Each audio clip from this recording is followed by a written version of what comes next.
Smart কার্ডের মাধ্যমে পণ্য বিক্রি শুরু করল টিসিবি। সকালে রাজধানীর বেগুনবাড়িতে এই কার্যক্রম উদ্বোধন করেন বাণিজ্য উপদেষ্টা শেখ বশির উদ্দিন।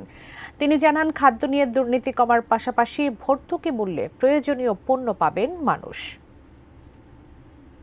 বেশ কয়েক বছর ধরে কার্ডের মাধ্যমে গ্রাহকদের মাঝে টিসিবি ভর্তুকি মূল্যে পণ্য বিক্রি করে আসছে। তবে সঠিক ডাটা সংরক্ষণ না থাকায় পণ্য বেহাত হওয়ার অভিযোগও ছিল। ফলে কার্ড থাকলেও পণ্য পাবার নিশ্চয়তা ছিল না গ্রাহকের।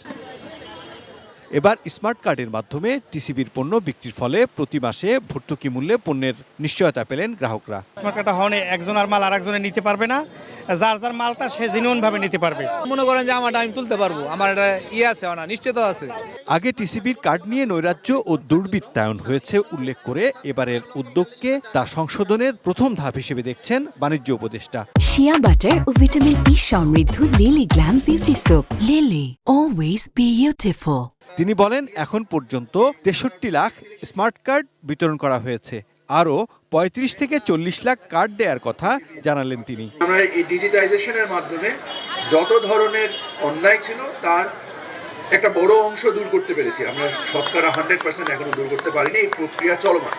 টিসিবি বছরে প্রায় 4-4.5 হাজার কোটি টাকা ভর্তুকি প্রদান করে এবং প্রায় 12,000 কোটি টাকার পণ্য ক্রয় করে।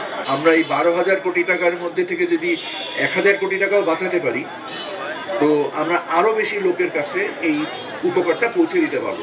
স্মার্ট কার্ডধারীদের একজন ক্রেতা প্রতি লিটার ভোজ্য তেল 100 টাকা, মসুর ডাল 60 টাকা এবং চিনি 70 টাকায় কিনতে পারবেন।